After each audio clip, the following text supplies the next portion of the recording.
Before life sped up, before everything needed charging, updating, or replacing. There was a time when summers felt endless and excitement lived in small things. We didn't measure those days in hours or dates. We measured them in catalogue pages left open, tapes slowly loading, and the sound of a van turning into the street. This is a story from that time. A moment from growing up, when hope felt simple, waiting felt possible, and joy came wrapped in cardboard boxes and careful hands. This is the summer I didn't know I'd remember forever. It was deep into the summer of 1990, somewhere around July. School was out, the days felt endless, and the heat was unforgiving. The kind of heat that made curtains stay shut and the air feel heavy by mid-morning. The roads shimmered. Grass turned yellow. You drank whatever was cold and didn't ask questions. And we were loving every second of it. Then, right in the middle of all that sun, came a week of earth-shattering rain. Not drizzle, rain that hammered the windows and turned the world grey. But for me, that was perfect. Rain meant friends and indoor games, bags dumped by the door, and everyone gathering around my beloved Commodore 64. The C64 wasn't just a computer, it was a commitment. Every game session came with excitement and dread in equal measure. Excitement because the games were incredible. Bruce Lee, where every kick felt like choreography. Dizzy, frustrating and magical in equal measure. Spellbound and untold adventure and outrun high adrenaline speed, game worlds felt impossibly big. And dread, because loading a game was an act of patience bordering on insanity. 10 minutes if you were lucky, 15 if the tape behaved, 20 if the universe decided to test you. The tape deck would whir and scream, a noise burned into memory, and you'd sit frozen, no talking, no moving as if any act would cause the C64 to rebel, watching the bars crawl across the screen, praying for a title screen and that first burst of MIDI music. And then, heartbreak when it didn't. More often than not, manufacturers printed the game's title picture on the wrong side of the tape, so you flipped it and waited again. Now you were 40 minutes deep, hoping neither side failed, and if it crashed, that pain stayed with you forever. Most of my games came from Don and Jean's, the little corner shop across the road. From the outside, it looked ordinary, sweets, papers, groceries, your normal corner shop. But Don had a back room.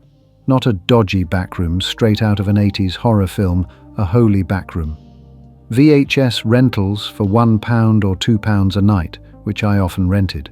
And Don always told us when new ones came in. 5 full arcade cabinets. 20 pence a go. He did occasionally rotate these, but we were just hooked by the 5 that were there calling us in whenever we had some spare coins. And shelves of computer games. C64 games for £1.49 to £2.49 on a rotating shelf that cards were always on, that always felt unstable as it turned with a squeak. It was childhood heaven disguised as a newsagent.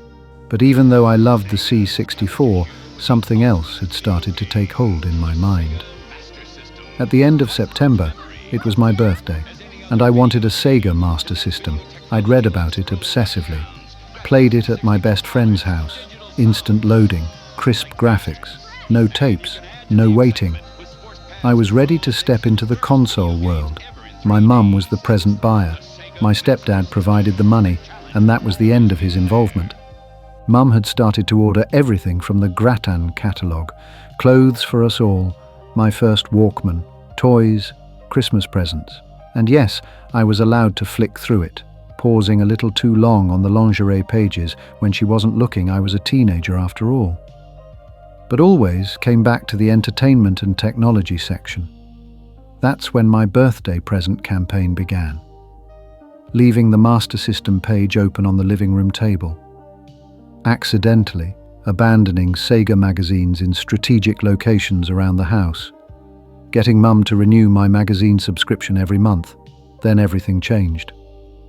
I picked up my latest Sega Power magazine, and there it was, a double-page spread, Sega Mega Drive, 16-bit, massive sprites, arcade-perfect visuals. My jaw hit the floor. It didn't just beat the Master System, it obliterated it. But how do you change a parent's mind with a month to go? I tried anyway, then fate stepped in. The new Grattan catalogue arrived, 6 full pages of Mega Drive glory. I left it open everywhere, circled the console, circled the games, circled the price like it might burn into her mind. Eventually, Mum sat me down. I thought I was in trouble. Instead, she said the words that changed everything. You can have the Sega Master System, or if you wait 3 weeks after your birthday, you can have the Mega Drive. I didn't hesitate. I'll wait. Then Mum told me, the Mega Drive is coming Tuesday. I begged for the day off school, pleaded, promised chores. Eventually she agreed, if I claimed the classic 24-hour stomach bug, the one that in later life got you off work, school, and awkward social occasions. That day, every car noise sent me flying to the window. Like a dog waiting for its owner to come home, Mum suggested I rent a film from Don and Jean's to calm down and pass the time. So I went to Don and Jean's and grabbed Dick Tracy and headed home. Then I saw it. A van coming around the corner. Company name on the side. I ran, straight across the road without thinking. The van stopped inches from me. Home Alone levels of terror when the van didn't see Kevin. Mum ran out apologizing while shouting, "He nearly killed you!" She wasn't wrong. That was the day I nearly died for a Mega Drive. But the parcel arrived. Inside was the shine of a black box, and more than I ever expected. Altered Beast, where you punched undead creatures and transformed into beasts like something out of mythology. Revenge of Shinobi, smooth, stylish and serious, a game that felt grown up. World Cup Italia 90, somehow addictive despite its simplicity. Super hang-on, pure speed, leaning into corners while the clock ticked down. Then Mum told me the truth of my birthday scam. The family hadn't forgotten me. They'd planned it. Mum wasn't stupid, she had played me like a cheap piano. My Uncle Andrew had bought Space Harrier 2, flying endlessly into the screen, and Last Battle, rough, clunky, but unforgettable. My nans, one each, had chosen Golden Axe, fantasy co-op perfection, and Thunder Force 2, relentless and brilliant. One of my aunties had picked Ghouls and Ghosts, punishing, terrifying, and impossible, and Forgotten Worlds, strange, brilliant, and completely unlike anything I'd ever played. Each game wasn't just a present, it was a thought, a choice, someone imagining me opening it. I was shaking. I carried everything upstairs like I was handling 1,000-year-old museum pieces. Opened boxes carefully, handled cables gently, hooked it all up to my big wooden color TV. The first cartridge I chose was Last Battle, and while it wasn't the best, it will always matter, because it was the first click, the first screen, the first step into a new era. I didn't know it then, but that summer, filled with rain, tapes, catalogues, patience and obsession, was quietly shaping something bigger. A love for games, for stories, for moments that stay with you long after the screen goes dark. And every time I hear that familiar startup sound, I'm right back there. It's strange how the things we miss most never felt important at the time. We weren't trying to hold on to those moments. We weren't thinking about the future.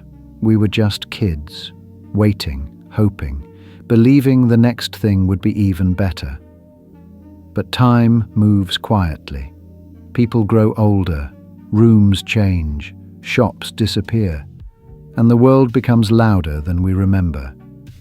Yet somehow, the feeling stays. It lives in the hum of an old TV, in the click of a cartridge sliding home, in the kindness of people who planned something special without us ever knowing. Those moments didn't fade.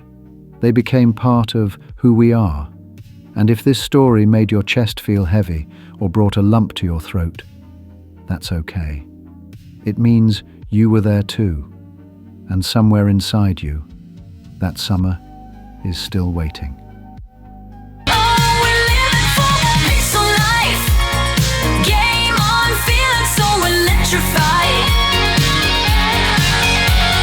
From the arcade to the midnight